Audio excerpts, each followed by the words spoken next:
Power. प्रभु यीशु के पवित्र और मधुर नाम में आप सबका स्वागत करते हैं। हम यीशु मसीह नासरी के पवित्र नाम में पवित्र आत्मा की रहनुमाई में कुछ समय प्रभु के वचनों को सीखेंगे। हम खोलेंगे मरकुस की इंजील, संत मरकुस की इंजील, जो संत मरकुस द्वारा लिखी गई इंजील है, उसका 7वां अध्याय खोलेंगे।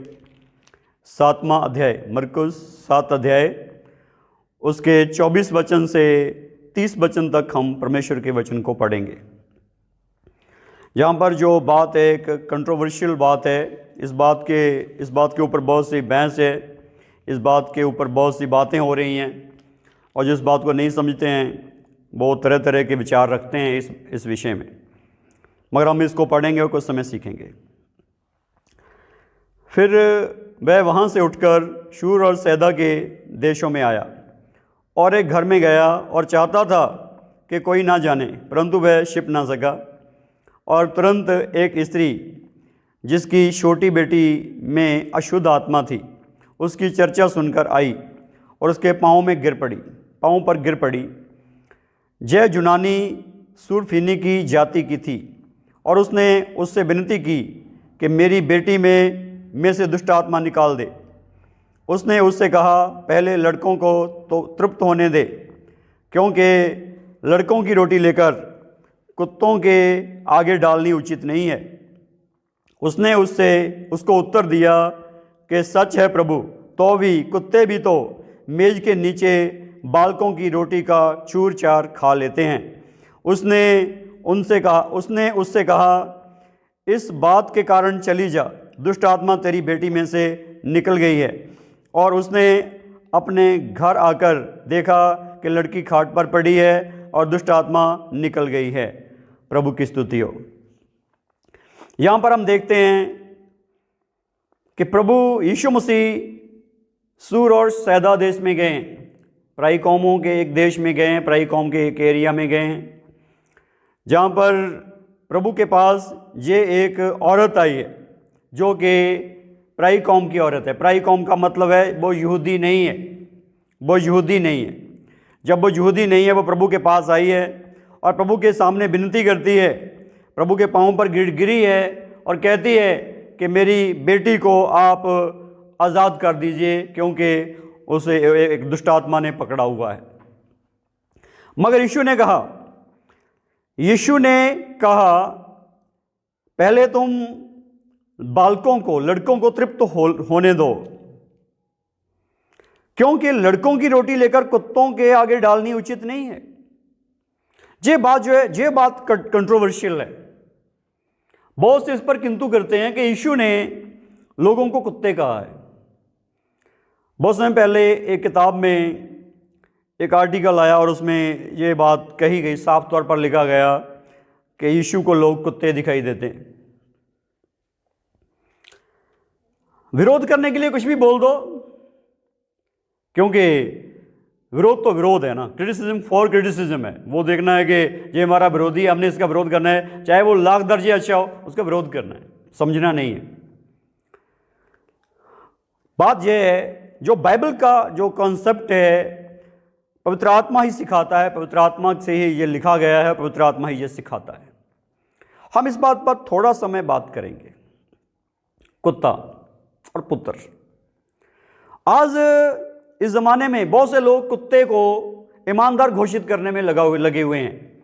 वो कहते हैं, फिल्में बना दी हैं लोगों ने कि कुत्ता ईमानदार बहुत होता है, कुत्ता तो बहुत ज़्यादा सहायक होता है, कुत्ता तो बड़ा अपने मालिक का वफादार होता है। मगर सुनिए, प्रभु के लिहाज से ऐसा नहीं है। प्रभु के लिहाज से ऐसा नहीं है। एक प्रभु का बंदा, उससे पूछा गया कि हम कैसे प्रभु प्राप्ति करें।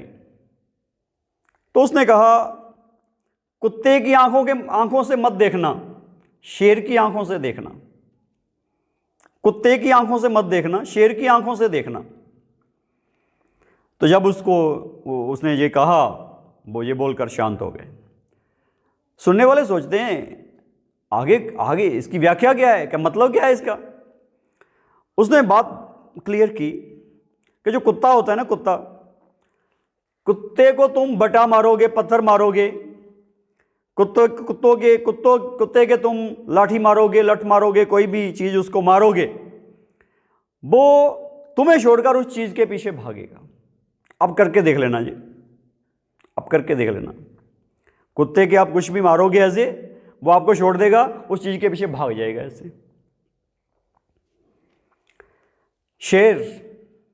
शेर के आप कुछ भी मारो, वो टारगेट पर आता है, जहां से वो चीज आई है वो वहां पर आता है।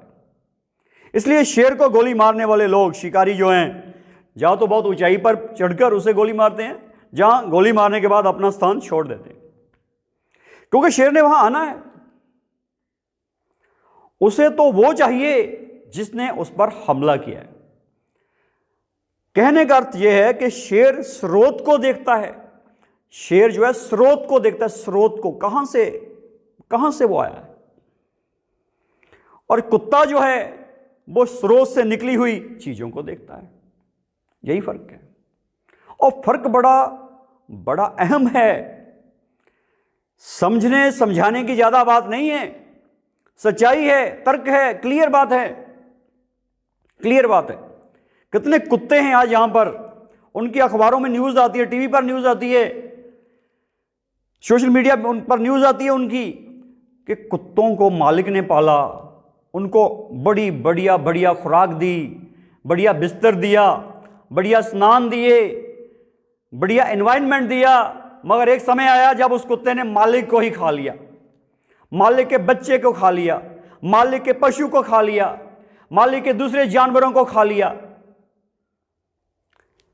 कुत्ता इतना ईमानदार नहीं है जितना आप समझते हो,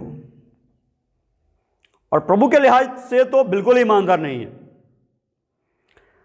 प्रभु किसी की विरोध में ये बात नहीं बोलता है, प्रभु सत्य बोलता है, ये सत्य कहता है। प्रभु सत्य कहता है। ये एक कुत्ते हैं इस दुनिया में, दिखने को मनुष्य हैं मगर मनुष्य नहीं है, बेटे नहीं है खुदावन के, कुत्ते हैं।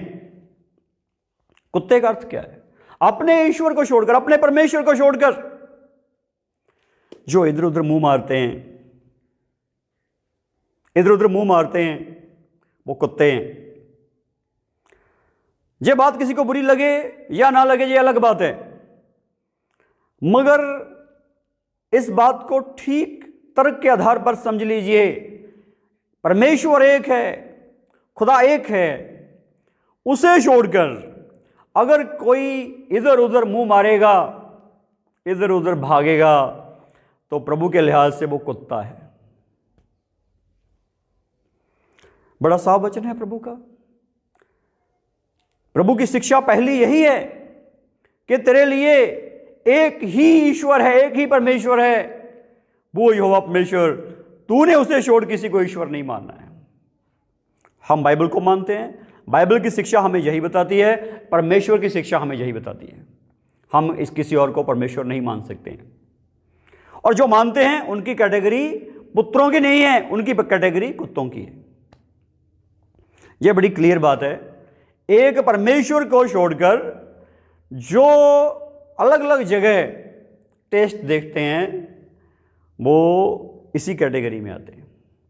मगर आप बहुत बात सुनिए, आप बात सुनिए। इस बहन को गुस्सा नहीं आया, जिसको प्रभु ने ऐसा बोला उसको गुस्सा नहीं आया। वो समझ गई, उसने समझ लिया, उसने मान लिया, उसने कहा ठीक प्रभु जी। उसने उत्तर दिया कि सच है प्रभु, सच है प्रभु। तो भी कुत्ते भी तो मेज के नीचे बालकों की रोटी के चूर चर खा लेते हैं। उसने नहीं कहा कि ऐसा नहीं है प्रभु, आप हमारे खिलाफ बोलते हैं, हमारी शान के खिलाफ बोलते हो। उसने नहीं कहा ऐसा। उसने कहा ठीक है प्रभु, सच है प्रभु, आप जो कहते हैं वही सत्य है। मगर आप तो मालिक हैं, बेटे सारा कुछ थोड़ी खा लेते हैं। यही सत्य है, यही सत्य। बेटे सब कुछ नहीं खाते, सब कुछ खा के उनसे बहुत कुछ बच जाता है। विशेष तौर पर परमेश्वर के बेटे जब खाते हैं तो बहुत कुछ बच जाता है और वो दूसरे भी खा लेते हैं। तो उसने कहा चूर चार कुत्ते भी तो खा लेते हैं। प्रभु कहता जा।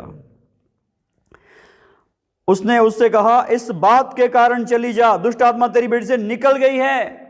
इस बात के कारण, किस बात के कारण? कि उसने मान लिया कि प्रभु मैं पुत्र नहीं हूं, मैं परमेश्वर की संतान नहीं हूं, परमेश्वर का बेटा नहीं हूं, मेरी कैटेगरी वो नहीं है जिस कैटेगरी की आप बात कर रहे हो। मेरी कैटेगरी वही है जो आप मुझे बता रहे हो।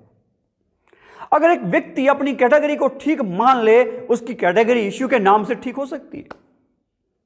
अगर वो नहीं मानेगा, झगड़ा करेगा, फसाद करेगा, बलवा करेगा, ये उसकी प्रॉब्लम है, ये उसकी प्रॉब्लम है। यीशु ने सत्य बोला है और हम खुदा उनके लोग हैं। हमारी ड्यूटी है सत्य बोलना, सत्य घोषित करना। और सत्य यही है कि परमेश्वर एक है। कोई नहीं कहता कि परमेश्वर एक से ज़्यादा है। जब एक है तो एक ही की बंदगी होनी चाहिए, एक ही की उपासना होनी चाहिए। एक कौन है? जब उसकी प्राप्ति हो जाती है फिर दूसरे की जरूरत ही नहीं पड़ेगी। जिसकी तृप्ति हो जाती है वो खा लेता है, पी लेता है, पूरी रीति से तृप्त हो जाता है, संतुष्ट हो जाता है। उसको कोई बढ़िया से बढ़िया सामान ला कर देगा तो वो कहेगा भाई नहीं भाई, मैं संतुष्ट हूं, मुझे कुछ भी नहीं चाहिए, ओके है। यही अवस्था प्रभु अपने बच्चों की लेकर आता है, उनकी करता है। इसलिए आइए प्रभु के बच्चों इस बात को समझिए कि प्रभु जो कहते हैं वो यही बात कहते हैं कि अपनी कैटेगरी को समझिए और इसको यीशु कहते हैं इसको चेंज करिए। सत्य कड़वा होता है मगर सत्य सत्य ही होता है, उसे आप और मैं बदल नहीं सकते हैं। जो सत्य है वो आज भी ऐसा ही रहेगा, कल भी वैसा ही रहेगा, परसों भी ऐसा रहेगा, तरसों हमेशा के लिए ऐसा ही रहेगा। इसलिए आओ इस बहन की तरह, जिन्होंने आज तक नहीं समझा है, इस बहन की तरह समझ लीजिए कि हमें अपनी कैटेगरी ठीक करनी है। अगर अपनी कैटेगरी को कबूल कर लोगे, यीशु के नाम में कैटेगरी चेंज हो जाएगी और यीशु के नाम में जलाल होगा, यीशु के नाम में परिवर्तन होगा, यीशु के नाम में छुटकारा होगा, यीशु के नाम में परमेश्वर की संतान हो जाओगे। और यीशु के नाम पर विश्वास करने से मिलता क्या है? यूहन्ना की इंजील का पहला अध्याय 12-13 वचन यही कहता है कि जितनों ने उस पर विश्वास किया, उसके भेजे हुए पर, यीशु मसीह पर विश्वास किया, उनको परमेश्वर ने परमेश्वर के बेटे होने का हक दिया है। वो ना शरीर से, ना लहू से, ना मांस से पैदा हुए, वो परमेश्वर से पैदा हुए लोग हैं। सो परमेश्वर के बेटे होने का अधिकार ही तो यीशु के नाम में मिलता है और कुत्तों का लेवल हट जाता है। इसलिए आपसे विनती है कि इस बात को कंट्रोवर्सी में मत डालिए, कंट्रोवर्शियल मत रखिए, बल्कि यीशु के सामर्थी नाम में इस बात को समझिए। जब एक व्यक्ति अपने आप का ठीक इकरार करता है तो प्रभु से उठा लेता है। एक चुंगी लेने वाला आया है और वो कहता है, प्रभु मैं पापी हूँ, मुझ पर दया कर। वो अपनी छाती को पीटता है ऐसे, मैं पापी हूँ, मुझ पर दया कर, ऐसी इतनी ही बात कहता है तो प्रभु उसे कहता है ये धर्मी ठहर गया। और ये बहन इस एक ही बात कह रही है, ठीक प्रभु आप जो कहते हैं वो ठीक है, मगर आपको एक टुकड़ा दे देंगे तो मेरी बेटी ठीक हो जाएगी, हम आशीषमय हो जाएंगे। यही तो बात है। और इसी बात के कारण वो बहन की बेटी बच गई है। आज बहुत से लोग घमंडी हैं, सत्य सुनते हैं तो उनके कान ऐसे फट जाते हैं, दिमाग फट जाता है, गुस्सा आ जाता है, आग बबूला हो जाते हैं और फिर कहते हैं इसको मार दूंगा जो सत्य बोलता है। मार दो भाई, सत्य तो नहीं मरेगा, आदमी तो मर सकता है, आदमी को आप मार सकते हो। प्रभु कहते हैं कि आपको मार देंगे ये लोग, मगर सत्य को नहीं मार सकेंगे। और सत्य यही है कि हर एक इंसान जो है वही है। अगर जो है वो समझ जाए तो उसकी जो अवस्था है, उसका जो स्टेटस है वो बदल जाएगा यीशु के नाम में। आइए हम खुदावन की हजूरी में दुआ करें। ऐ खुदावन यीशु नासरी, हम आपकी पवित्र हजूरी में प्रार्थना करते हैं और हम आपकी हजूरी में प्रभु मानते हैं कि हम प्रभु एक दिन कुत्ते ही थे। प्रभु तेरा धन्यवाद, तूने हमें बेटे बना लिया है। और आज हम प्रभु तेरा धन्यवाद देते हैं कि तूने हमें बेटे बनाया है, हम तेरी संतान बन गए हैं प्रभु। और आज हम प्रार्थना करते हैं परमेश्वर, जैसे तूने हमारा स्टेटस बदला है प्रभु, प्रार्थना करते हैं हर एक का स्टेटस बदल जाए और यीशु के नाम में सब आपसे आशीष पाले और ज़मीन और आसमान की हर आशीष तुझसे हो। यीशु के नाम में बड़ी भलाई का आत्मा कार्य करे, बढ़ाई का आत्मा कार्य करे और जैबन से ही बढ़कर जीवन हो जाए। यीशु नासरी के जिंदा नाम में बड़ी महिमा और बढ़ाई प्रक्रिया क्रियाशीलता से कार्य करे, 100% क्रियाशीलता से कार्य करे। और खुदावन सब तेरे बेटे बेटियां आशीषित हो जाएं यीशु मसीह नासरी के नाम में। प्रभु पिघला दे खुदावन, सत्य को जानकर आज़ादी प्राप्त करने की प्रभु वो अहम घड़ी सब पर आ जाए खुदावन। अनुग्रह अनुग्रह अनुग्रह। कोई व्यक्ति अपने आप का ठीक इकरार करने में झिझके ना प्रभु, बल्कि तेरी इच्छा पूरी करने में आगे से आगे चल पड़े। जलाल हो, जलाल हो, जलाल हो, जलाल हो, जलाल हो, जलाल हो, जलाल हो। ये सारी दुआएं प्रभु यीशु नासरी के पवित्र नाम में अधीन होकर यीशु नासरी के पवित्र नाम में मांगते हैं। आमीन, आमीन, आमीन, आमीन, आमीन। धन्यवाद आप सबका और जय मसीह की आप सबको। प्रभु की स्तुति हो। आमीन।